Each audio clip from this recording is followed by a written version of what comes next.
1970. Detroit is selling the most extreme machine ever fitted with a license plate. A nose like a missile, a wing you could limbo under, and 200 miles per hour of proof at Talladega. And then everything goes wrong in two directions at once. NASCAR rewrites its rulebook until the car is pointless, and America's dealerships discover that absolutely nobody wants to buy one. This is the story of the winged Mopars. The cars that won so hard they got legislated into retirement, gathered dust on dealer lots, and then became worth millions. Let's fly! Let me paint you a picture of stock car racing in 1968. Ford and Mercury arrive with sleek, fastback Torinos and Cyclones, and they are demolishing everyone. Chrysler arrives with the beautiful new Dodge Charger, a car that looked like pure speed and behaved at 180 miles per hour like a parachute.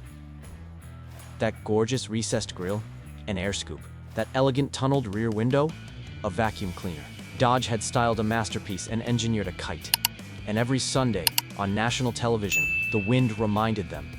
In front of the exact customers Monday's showrooms were counting on. Dodge's first fix was the Charger 500. Flush grille, flush rear glass, a genuinely honest effort.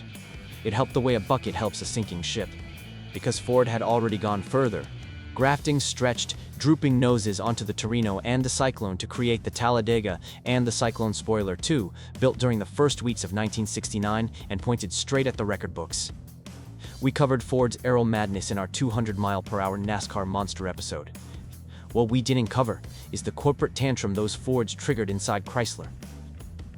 But first, the soap opera.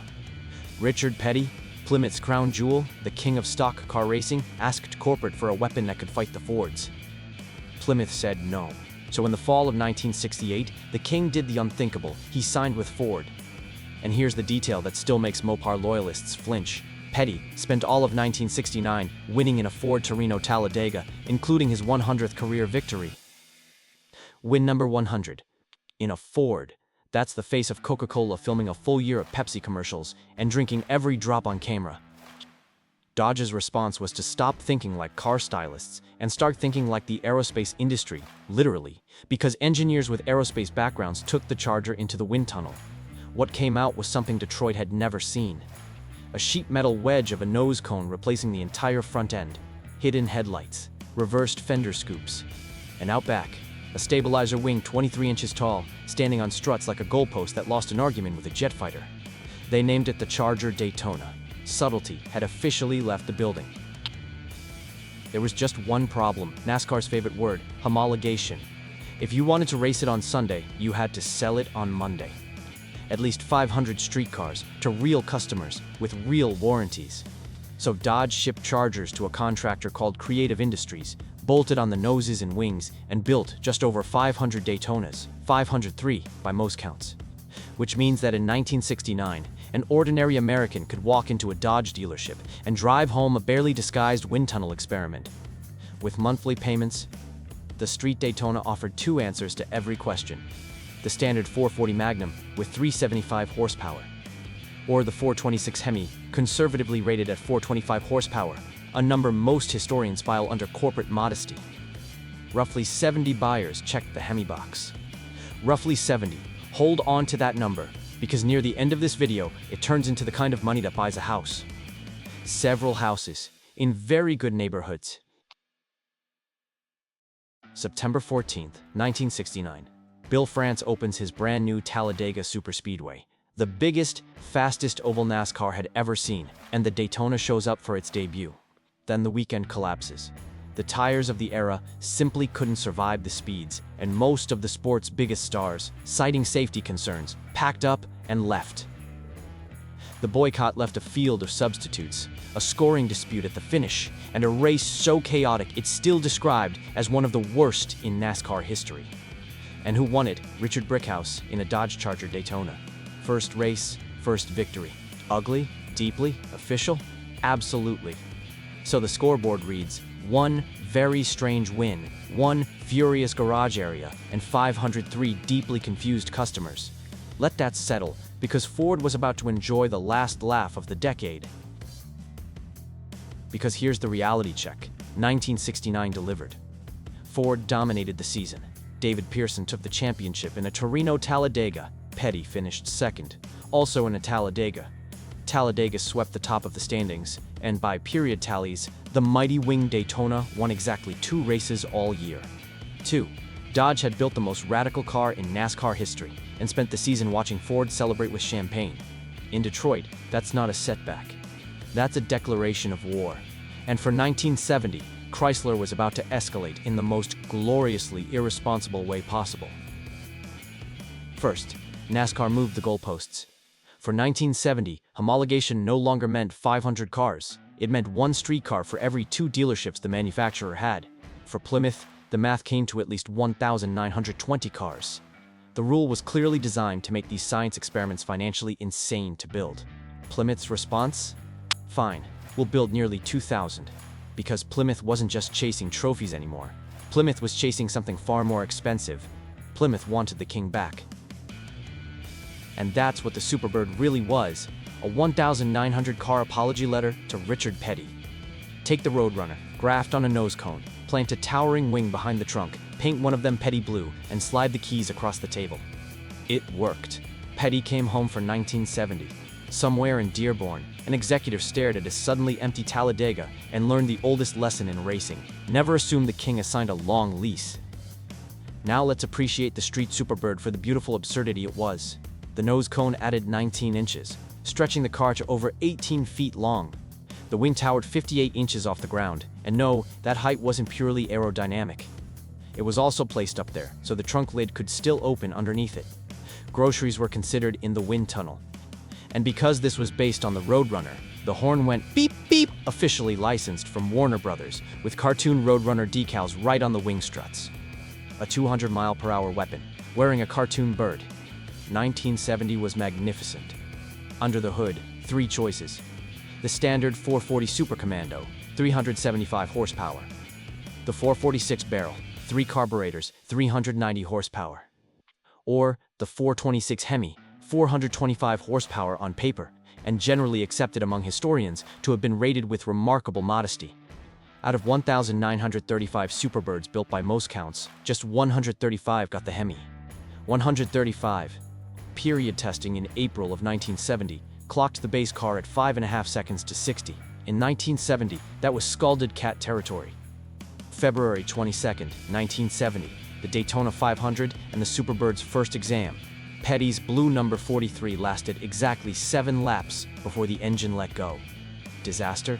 Not quite, because Petty Enterprises had hired a young ringer from Massachusetts named Pete Hamilton to drive the second Superbird, the number 40.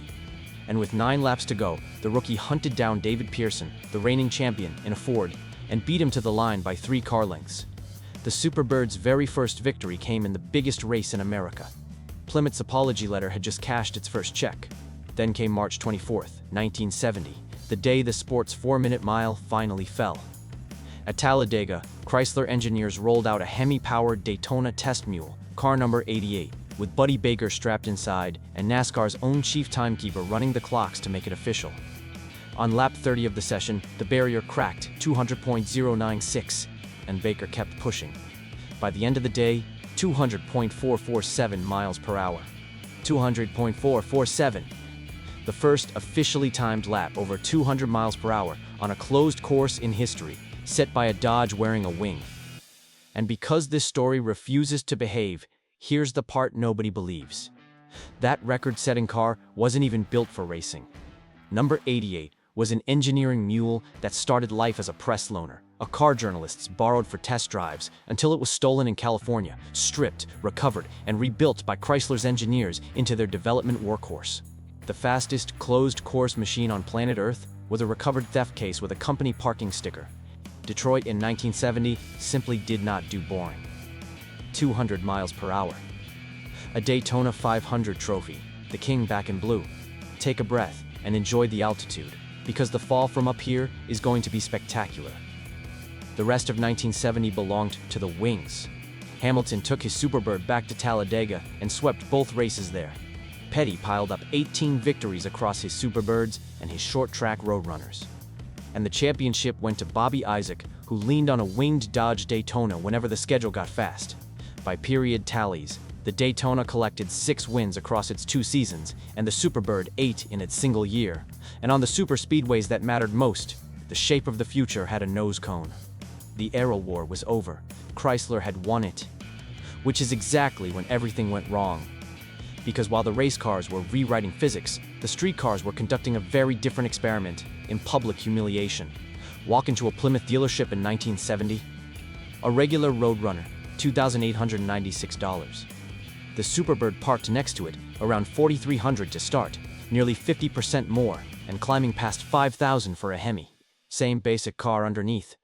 The premium bought you a beak, a wing, and the power to stop traffic anywhere. Unfortunately, it also bought you problems the brochure forgot to mention. Problem 1. The thing was over 18 feet long, with a nose whose end you could not see. Parking one was less driving and more docking a boat. Problem 2. The finish. The nose cones and wings reportedly wore fast-drying lacquer that didn't quite match the enamel on the body, so your $5,000 spaceship could arrive from the factory slightly two-toned. Problem 3. And this one was fatal. Taste. Customers looked at the most aerodynamically advanced car in showroom history and bought the regular Roadrunner instead. And even the regular Roadrunner sales dropped by half that year. The muscle market itself was cooling, timing impeccable. So the Superbirds sat through 1970 into 1971. Some were still on dealer lots in 1972, 2 full model years later, being discounted like day-old bread. The car quickly earned a reputation as the one dealers couldn't give away. And then dealers did something that makes modern collectors physically ill. They started converting Superbirds back into ordinary Roadrunners. Unbolt the nose, remove the wing, reinstall the standard front end. Congratulations. Your unsellable 200-mile-per-hour icon is now a sedan somebody might actually finance. And it worked. That's the worst part, it worked. Let the full picture sink in. In the spring of 1970, a winged Mopar holds the closed-course speed record for the entire planet. In that same season, dealers are dismantling identical cars in their service bays because customers find them embarrassing. Same shape, same year. World record holder and store returns. One report even suggests the last brand new Superbird wasn't titled until 1985, 15 years after it was built. 15 years. Somewhere out there, a Superbird outlasted disco, waiting patiently for one customer with taste. And NASCAR? NASCAR watched Chrysler's wings dominate 1970 and reached for the oldest weapon in racing, the rulebook. Now, get this precisely right, because the internet never does. NASCAR never banned these cars by name. For 1971, the special Aero bodies were simply limited to engines of 305 cubic inches, while conventional cars kept their 426s and 440s. The wings remained perfectly legal. They were also perfectly pointless, like being allowed to bring a sword to a duel as long as it's made of foam. Chrysler's masterpiece wasn't outlawed. It was defeated by a paragraph. Want proof it wasn't technically a ban? At the 1971 Daytona 500, exactly one driver, Dick Brooks, actually showed up with a Daytona running the legal 305 cubic inch engine. One car. One. Everyone else had already parked their wings forever.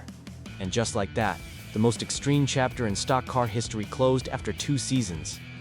The Daytona and the Superbird raced at the top level for about as long as a college relationship and left a bigger impression than most marriages. So why did NASCAR really do it? The documented reason is safety, and it's legitimate. These cars had reached 200 miles per hour on tire and brake technology built for a slower decade, and the 1969 Talladega boycott had already proven the equipment couldn't keep up. But historians have long argued there was a second motive. The wings were winning too much for one company, and that's bad for the show. Sound familiar? It should. Dodge lived this exact story again decades later, when the demon was shown the door for being too good at drag racing. Winning excessively is the one sin racing never forgives. Still with me? Good, because we've reached my favorite part of every failure story, the part where the market wakes up decades later, checks the receipts, and starts sweating. Step back and admire the full Aero Wars scoreboard, because we've now told all 3 chapters. General Motors got strong-armed into building 6,000 Aero Monte Carlos that nobody bought. We covered it. Ford built a 200-mile-per-hour monster and killed it before it ever raced. Covered that too. And Chrysler? Chrysler actually finished the job. Built the wings, took the record, won the races, brought home the king. And its reward was a rewritten rulebook and a back lot full of unsold spaceships. 3 companies entered the Aero Wars. All three lost money. The wind, as always, billed everyone. Then, time did what time always does to Detroit's mistakes. It flipped the sign on every price tag. The shade customers rejected became the single most recognizable silhouette of the entire muscle car era. Scarcity did the rest. Just over 500 Daytonas, under 2,000 Superbirds, minus every single one, a dealer converted back into a roadrunner. The cars that couldn't leave the showroom became the cars that headlined the world's biggest collector auctions. And the numbers today are, frankly, ridiculous. As of today, the record for a Hemi Daytona stands at $3.3 million, set at auction in 2024, the first winged car ever to blow past both the 2 and the 3 million marks. The Superbird's crown jewel, a Hemi car, hit $1.65 million back in 2022. Regular 440 Superbirds, the ones dealers once discounted like expired coupons, now average around $220,000, with 6-barrel cars closer to $260,000. A Superbird with Richard Petty's fingerprints on it was recently bid to $550,000, and the owner said no thanks. Now, in the spirit of honesty this channel is permanently addicted to, the collector market has mood swings. That record 1.65 million Superbird? It crossed the block again in 2025 and brought around 400,000. Ouch. So, no, not every wing car is a $1 million lottery ticket, and anyone who says otherwise is probably selling one, but the floor remains solid. 6 figures for cars that once needed clearance pricing to leave the building. From day-old bread to blue-chip asset. The dealers of 1970 could not be reached for comment. Which brings us to the cruelest math in this entire story. Every Superbird that got converted back into a roadrunner in 1971, every unbolted nose, every discarded wing, was a dealership shredding what would become hundreds of thousands of dollars with a socket wrench. They weren't clearing inventory. They were burning a retirement fund in the service department. History doesn't just punish bad decisions. Sometimes it invoices them with 50 years of compound interest. And here's the part worth sitting with. For one brief window, 1969 and 1970, the phrase win on Sunday, sell on Monday stopped being a slogan and became a literal transaction. The nose cone that broke 200 miles per hour and the nose cone in your neighbor's driveway were the same design, from the same supplier. No era before or since has offered the public the actual weapon. And the public, bless them, said no, thank you. Greatness almost never sells at launch. It sells at auction, 50 years later, to the children of the people who laughed at it. That's the real legacy of the winged Mopars. They didn't lose to Ford. They didn't lose to physics. They beat physics on live television.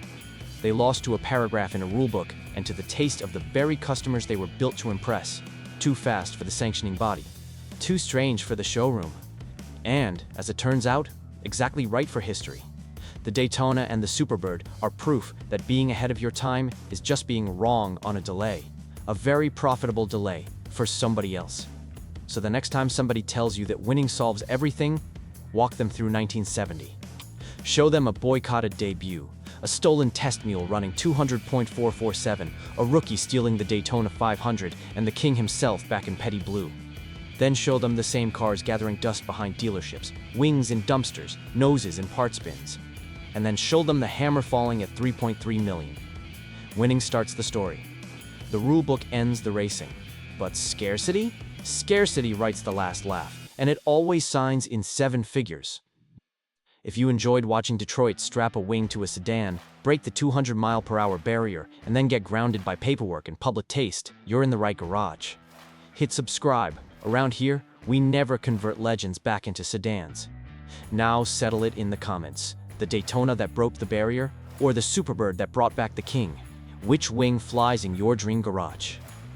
Next time, another legend, another rule book, another decision Detroit swore made perfect sense. This is Car Chronicles. Too fast to race, too weird to sell, too legendary to forget.